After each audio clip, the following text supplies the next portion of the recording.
तो राधे राधे साथियों, और ये हमारी वीकली करंट अफेयर्स की क्लास है। कौन सा महीना हम इसमें कवर कर रहे हैं? मई महीना कवर कर रहे हैं। मई महीने का ये हमारा जो पेंडिंग वाले पार्ट्स हैं वो हम इसमें कवर कर रहे हैं। तो फर्स्ट वाली वीक का ये हमारा सेकंड वाला पार्ट रहेगा। चलिए स्टार्ट करते हैं और फटाफट इसे खत्म करते हैं। और 5 दिन का मैंने टारगेट लिया है। जो भी बैकलॉग है वो हमारा समाप्त हो जाएगा, पूरा हम बराबर आ जाएंगे इन 5 दिनों में। तो चलिए स्टार्ट करते हैं आज की क्लास। तो ये भी एक अच्छा प्रश्न है। क्या पूछ रहे हैं कि दुनिया की सबसे उम्रदराज महिला कौन बन गई है? तो इसका सही उत्तर हो जाएगा एथेल कैटरहम इनका नाम है। अभी आपको याद हो तो हम लोगों ने पढ़ा था कि दुनिया की जो सबसे उम्रदराज महिला है उनकी डेथ हो गई है। वो कौन थी और कहां से थी? वो ब्राजील से थी और उनका नाम क्या था? इनाह कानाबारो। वो एक नन थी और उनकी जो लगभग उम्र थी वो 116 वर्ष थी। तो अब उनकी डेथ के बाद अब ब्रिटेन की एथेल कैटरहम, ये इनकी उम्र की अगर बात करेंगे तो 115 वर्ष और 252 डेज इनकी उम्र रही और अब ये दुनिया की सबसे उम्र दराज महिला बन गई है। इतना सा आपको याद रखना है। कहां से है? ब्रिटेन से है। अगला देखते हैं। फिर अगले में पूछ रहे ऑल इंडिया फुटबॉल फेडरेशन का 2024-25 सत्र का बेस्ट पुरुष खिलाड़ी का पुरस्कार किसने जीता है? तो सही उत्तर हो जाएगा यहाँ पे सुभाशीष बोस ने। तो एक्चुअली में भी ऑल इंडिया फुटबॉल फेडरेशन ने अभी 2024-25 सेशन के लिए वार्षिक पुरस्कार समारोह का आयोजन किया था उड़ीसा के कैपिटल भुवनेश्वर में। और पूरी लिस्ट में आपको बता देता हूं। तो इसमें वर्ष का सर्वश्रेष्ठ पुरुष खिलाड़ी बेस्ट मेल प्लेयर चुना है सुभाशीष बोस को। मोहन बागान सुपर जायंट के प्लेयर हैं। वहीं महिला में अगर बात करें बेस्ट वुमेन प्लेयर ये चुना है सौम्या गुगुलोत को। पूर्वी बंगाल के खिलाड़ी हैं ये। बाकी और भी प्लेयर्स आप देख सकते हैं। एक ये बेस्ट गोलकीपर मेल में अगर बात करें तो विशाल केत चुने गए। और महिलाओं में देखें तो एलंगबम पंथोई चानू चुनी गई है। ठीक है, तो ये 2-4 नाम जो इंपॉर्टेंट है वो ध्यान रख लेना। ऑल इंडिया फुटबॉल फेडरेशन की बात करते हैं। इसका मुख्यालय नई दिल्ली में मिलेगा और हेड है कल्याण चौबे। अगला देखते हैं। फिर अगले में पूछ रहे हैं कि अभी कलिंगा सुपर कप का खिताब किसने जीत लिया है? तो ये जीत लिया है गोवा फुटबॉल क्लब ने। कलिंगा सुपर कप 2025 इसका आयोजन करता है ऑल इंडिया फुटबॉल फेडरेशन ही। इस बार इसका 5वां संस्करण हुआ। कहां पर हुआ? कलिंगा स्टेडियम भुवनेश्वर उड़ीसा में। और इसको गोवा फुटबॉल क्लब ने जीत लिया। दूसरी बार इसने ये खिताब जीता है। किसको हराया? अभी जमशेदपुर फुटबॉल क्लब को हराया है। ठीक है, तो ये पॉइंट्स ध्यान में रखना। अगला देखते हैं। फिर अगले प्रश्न में पूछ रहे हैं अभी प्रधानमंत्री नरेंद्र मोदी ने किस स्थान पर देश की तीसरी मिसाइल परीक्षण रेंज स्थापित की है? तो इसका सही उत्तर हो जाएगा आंध्र प्रदेश में। थोड़ा डिटेल में जानते हैं इसके बारे में। तो अभी मोदी जी ने आंध्र प्रदेश में भी कहां पे? आंध्र प्रदेश में जो कृष्णा जिला है उसमें एक स्थान है नागया लंका। वहां पे डीआरडीओ के नए मिसाइल परीक्षण रेंज की आधारशिला रखी है और इसको बनाने में लागत आने वाली है 1460 करोड़ रुपए। एक्चुअली में भारत के पास ऑलरेडी 2 मिसाइल टेस्टिंग रेंज हैं। कहां पर? दोनों उड़ीसा में है। उड़ीसा के तट के पास जो चांदीपुर है वहां पे, और एक जो व्हीलर द्वीप है जिसे एपीजे अब्दुल कलाम द्वीप भी कहते हैं, तो वहां पर तो ऑलरेडी 2 है। और अब ये डीआरडीओ का तीसरा मिसाइल परीक्षण रेंज बनेगा। कहां पे? आंध्र प्रदेश में बनेगा, नागयालंका स्थान पे। ठीक है, ये आपको ध्यान रखना है। और अभी इससे पहले मोदी जी ने केरल में देश के पहले विजिंगम पोर्ट, जो कि एक गहरे पानी का बहुउद्देशीय पोर्ट है, बंदरगाह है, उसका भी उद्घाटन किया था। विजिंगम पोर्ट कहां पे? केरल में। ये ध्यान रखना। अगला देखते हैं। फिर अगले में पूछ रहे भी कोयला खनिक दिवस, कोल माइनर्स डे, ये कब मनाया गया? तो आंसर हो जाएगा 4 मई को। हर साल 4 मई को कोल माइनर्स डे के रूप में मनाया जाता है। और 4 मई को एक और दिवस याद रखना, इंटरनेशनल फायर फाइटर डे, अंतरराष्ट्रीय अग्निशामक दिवस भी होता है। ठीक है, ये ध्यान रखना। अगला देखते हैं।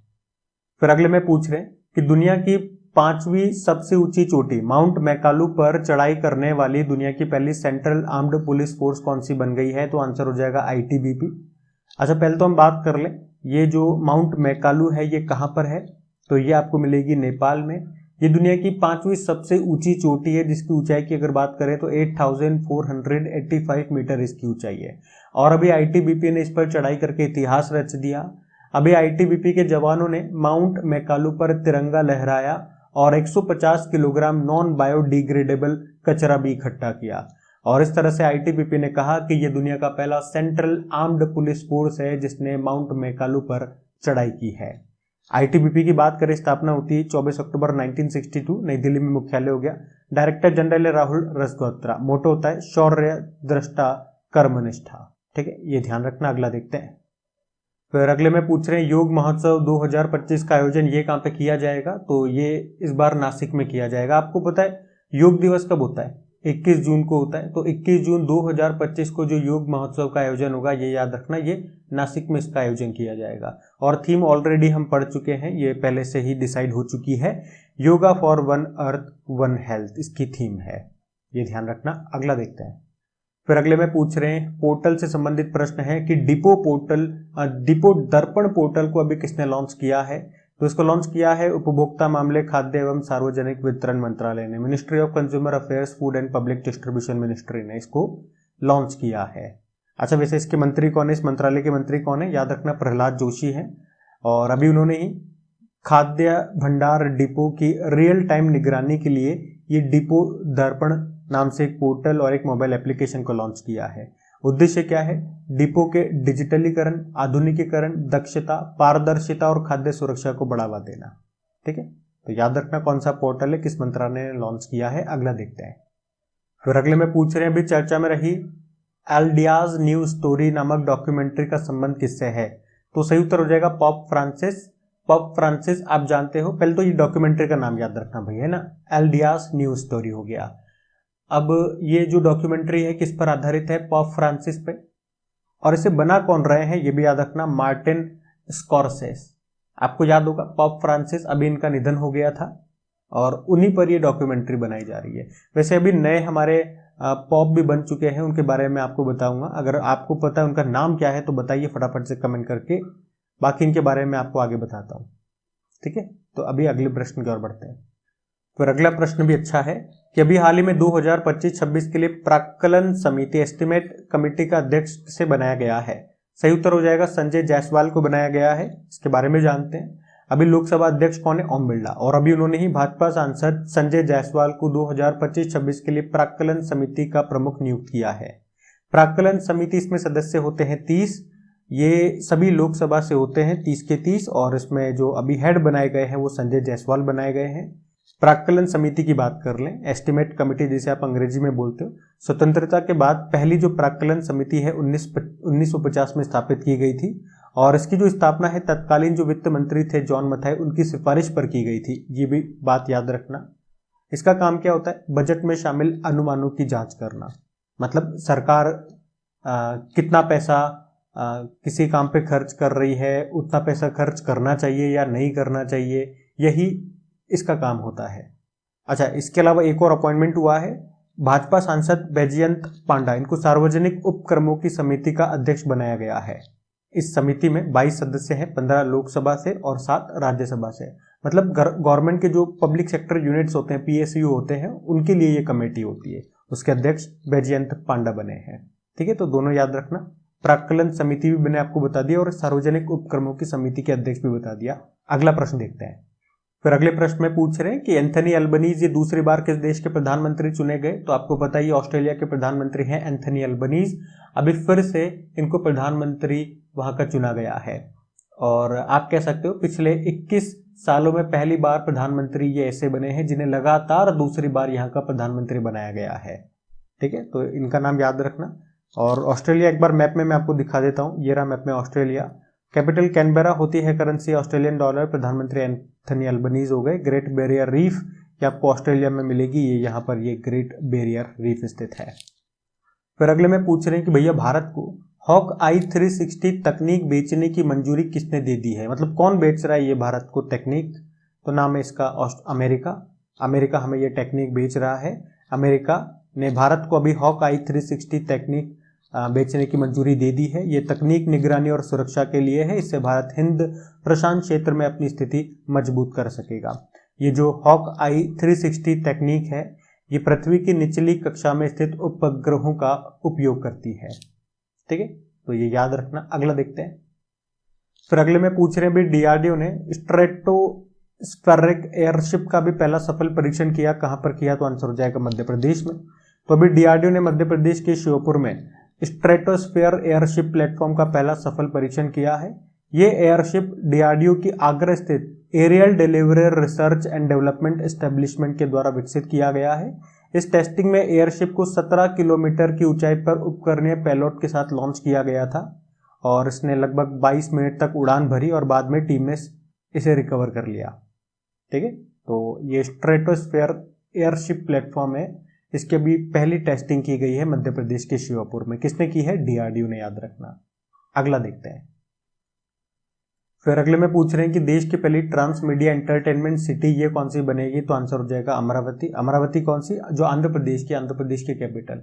याद रखना, ये देश का पहला एंटरटेनमेंट सिटी ये आंध्र प्रदेश में स्थापित किया जाएगा, आंध्र प्रदेश की कैपिटल अमरावती में। ठीक है, ये ध्यान रखना इतना। अगला देखते हैं। फिर अगले में पूछ रहे हैं विश्व अस्थमा दिवस, वर्ल्ड अस्थमा डे ये कब मनाया गया? तो आंसर हो जाएगा 6 मई को मनाया गया वर्ल्ड अस्थमा डे के रूप में। एक्चुअली में ये मई महीने के पहला जो मंगलवार आता है, ट्यूसडे, उस दिन को मनाया जाता है। तो इस बार ये 6 मई को पड़ता है। पहली बार इसको 1998 में मनाया गया था। थीम देख लेते हैं, थीम क्या है?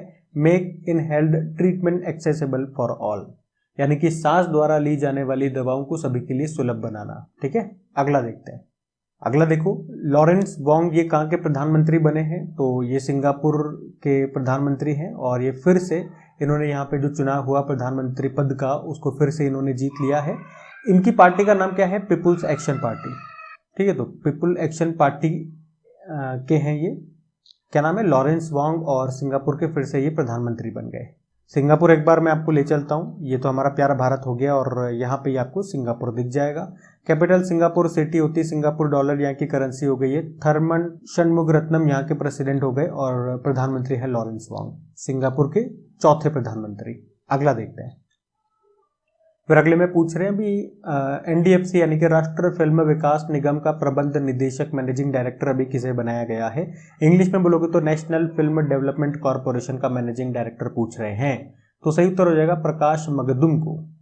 और ये जो है राष्ट्रीय फिल्म विकास निगम, इसकी स्थापना भारत सरकार के द्वारा 1975 में केंद्रीय सूचना और प्रसारण मंत्रालय के तहत की गई थी। टैगलाइन होता है भारत का सिनेमा। उद्देश्य है भारतीय सिनेमा में उत्कृष्टता को बढ़ावा देना। मुख्यालय मुंबई में है और अभी मैनेजिंग डायरेक्टर बन गए प्रकाश मगदुम इनका नाम है, तो ये ध्यान रखना। अगला देखते हैं। फिर अगले में पूछ रहे हैं भी पहले राष्ट्रीय मध्यस्थता सम्मेलन 2025 का आयोजन ये कहाँ पे किया गया? तो आंसर उसके नई दिल्ली में।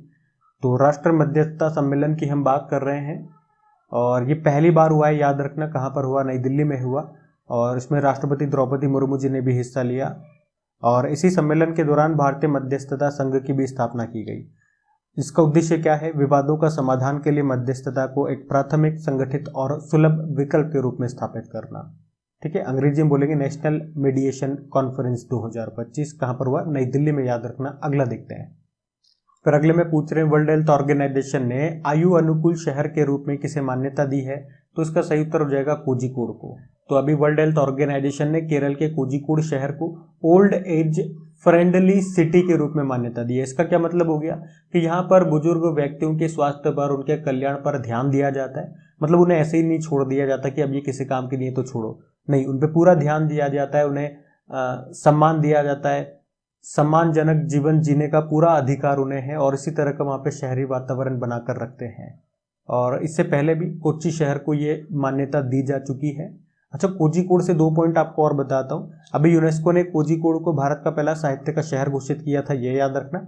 और मसाला अनुसंधान संस्थान कहाँ पर है? कोझिकोड में है। ठीक है, तो अब कोझिकोड से ये 3 प्रश्न हो गए आपके, इनको ध्यान रखना। अगला देखते हैं। फिर अगले में पूछ रहे हैं कि देश के पहले एआई आधारित डेटा सेंटर पार्क की आधारशिला ये कहाँ पे रखी गई है? तो आंसर हो जाएगा छत्तीसगढ़ में। तो अभी छत्तीसगढ़ के जो मुख्यमंत्री विष्णुदेव साय, उन्होंने छत्तीसगढ़ के नया रायपुर में देश के पहले एआई आधारित डेटा सेंटर की आधारशिला रखी है। तो डेटा स्टोरेज और प्रोसेसिंग के अलावा ये park AI, artificial intelligence, health take, fintech और डेटा एनालिटिक्स जैसे क्षेत्रों में भी उन्नत सेवाएं प्रदान करेगा। तो सिंपल सा याद रखेंगे, देश का पहला ये एआई आधारित डेटा सेंटर पार्क की आधारशिला कहाँ पे रखी गई? छत्तीसगढ़ में। ठीक है, अगला देखते हैं। फिर अगले में पूछ रहे हैं भी 14वां सुदीरमन कप खिताब किसने जीत लिया है? तो आंसर होगा चाइना ने जीत लिया सुदीरमन कप। पहले तो ये याद रखना स्टैटिक कैसे आ सकता है, सुदीरमन कप का संबंध किससे है? तो बैडमिंटन से है। अभी 2025 में इसका कौन सा संस्करण हुआ? 19वां संस्करण हुआ। कहाँ पर हुआ? चीन के जियामेन में। और इसको फाइनली चीन ने जीत लिया। 14वीं बार चीन ने जीता है। अभी चीन ने किसे हरा करके जीता? साउथ कोरिया को हरा करके। ठीक है, तो ये याद रखना सुदीरमन कप। अगला प्रश्न देखते हैं। और अगर बात करें, हाँ ये भी देख लो, पहली बार ये कब हुआ था, तो 1989 में ये हुआ था और उस वक्त ये कहाँ पे हुआ था, इंडोनेशिया में हुआ था और इंडोनेशिया ने ही इसको जीता था। ठीक है, अभी देखते हैं अगला। फिर अगले में पूछ रहे हैं अभी यमन देश के प्रधानमंत्री के रूप में किसे नियुक्त किया गया, तो आंसर हो जाएगा सलीम साले बिन ब्रेक को। ये अभी तक यमन देश में वित्त मंत्री थे पर अभी उन्हें वहां का प्रधानमंत्री बना दिया गया। क्या नाम है, सलीम साले बिन ब्रेक इनका नाम है। और यमन एक बार मैं आपको मैप में दिखा देता हूं, ये रहा मैप में यमन, कैपिटल सना होती है, करेंसी है यमनी रियाल। ठीक है, अगला देखते हैं। अच्छा, हमारा अगला नहीं है, हमारा सेशन यहीं पे एंड होता है। आज हमने यहाँ पे 7 मई तक के सारे इंपॉर्टेंट डेज कवर कर लिए, कल हम इससे आगे के देखेंगे। सेशन अच्छा लगे तो इसे लाइक जरूर कीजिएगा, दोस्तों के साथ में शेयर जरूर कीजिएगा। आपके लिए इतने रखते हैं, राधे राधे।